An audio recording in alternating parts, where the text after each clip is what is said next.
All right, so we got Infinium poured. It's a lot lighter than what I remember it being like last year. The carbonation is massive, super tight bubbles just fizzing away. The color of the beer is just a very soft orange, almost a pumpkin orange, just very soft. Nice golden hues and tangerine color coming off of it. And the carbonation is like a geyser underneath there. This thing is just lively, just the way champagne should be. So let's go ahead and give it a smell. Okay, so we got Infinium pour. Let's go ahead and give it a good swirl, really aggravate that beer. Watch that head come right back up. That carbonation is not dying. Let's go ahead and give it a smell.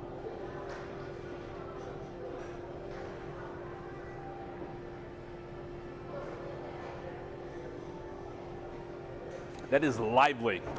There are tropical fruits going all over, like tangerine, a touch of mango, but you really pick up that champagne yeast, that dry brute yeast. It does remind you of champagne, but also has that funky, it's almost like a Belgium feel behind it, just a funky, wild flavored yeast.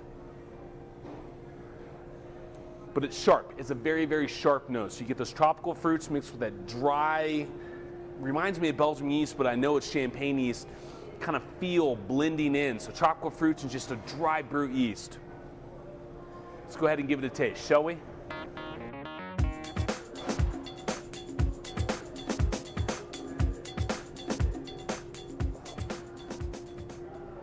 It's a big, strong beer, and there's nothing on the market that tastes quite like that.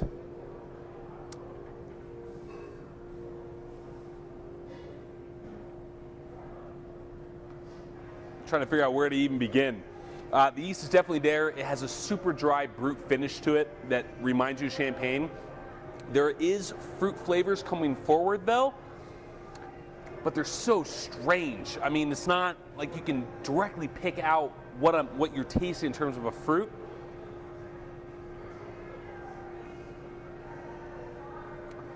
Man, that is crazy. There are sweet caramel notes to it, very bready, almost toasted malt.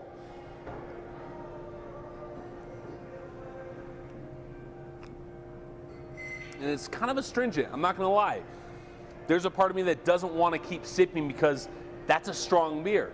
Then there's another part of me that goes, I need to identify what I'm tasting, and so you keep sipping.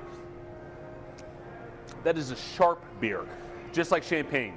Champagne is not something that just easily goes down like a gin and tonic. There's a bite to it, especially with the amount of carbonation that's flowing out of this beer. There's a strong bite. There's some crazy sweet notes going on. It's super floral on that nose.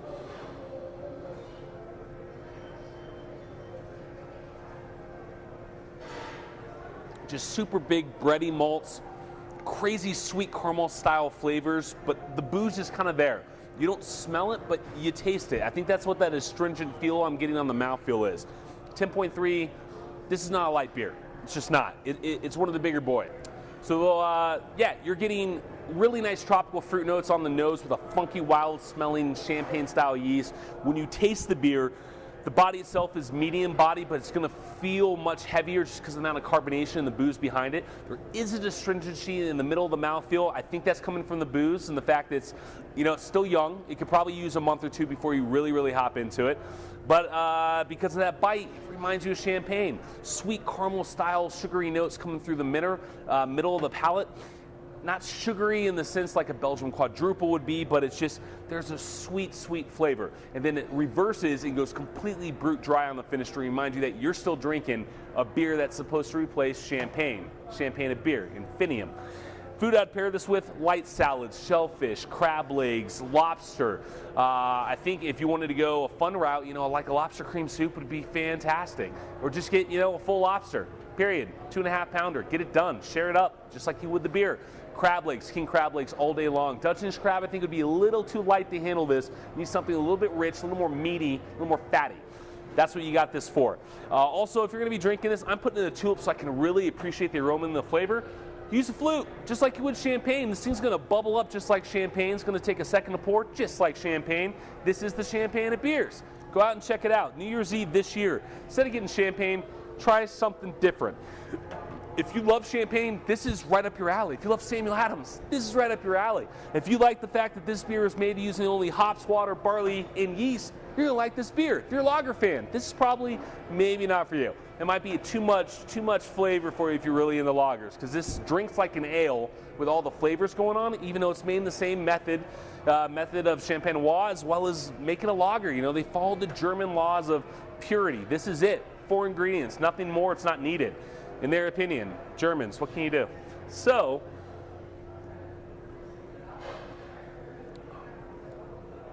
wild and crazy flavors. They push the envelope on this one. Hit up the stores, about 20 bucks a bottle. It's perfect for celebrating. You can still find it in liquor stores because a lot of people are, you know, a little apprehensive about spending 20 bucks or so on a bottle of beer, especially if it's something they've never heard of. I mean, Infinium. That's going to scare people unless you know what the hell you're getting into. I do, as should you. You're good, savvy beer drinkers. Go pick up a bottle and try it out. Is this my favorite beer? No. Is it amazing? No. Is it a novelty and fun? Absolutely. Is this something you can turn a lot of people onto when it comes to craft beer and show, look how crazy they can get? Yes. Is this something that replaces champagne if you really want to go the route of beer? Yeah. And you don't lose any alcohol. 10.3%, it's going to kick you. So you're going to feel it. That's my opinion. Go check it out. Infinium. An amazing collaboration, only comes around once a year. It looks like they're going to be doing this every single year from this point on. I mean, since Utopias, this is the first beer Samuel Adams has put out for the luxury craft beer market to say, we're still in the game. Right now, they got the Barrel Age Brewer Series where the bottle itself looks like a barrel. They got the 22-ounce special series with the Vixen and the Griffin. So they're making that move to say, we're still in the game. We're not just making Boston lagers. We can make fun beer. And this is a prime example of that. It's a fun beer. Check it out. Infinium, Samuel Adams, Weinstephen, collaboration 2011. I'm your host, Marc Bays, Not Your Dad's Beer, and we will see you guys on the flip side. Happy New Year. Infinium by Samuel Adams, 2011. This is a beer not to be missed. And it's also not your dad's beer.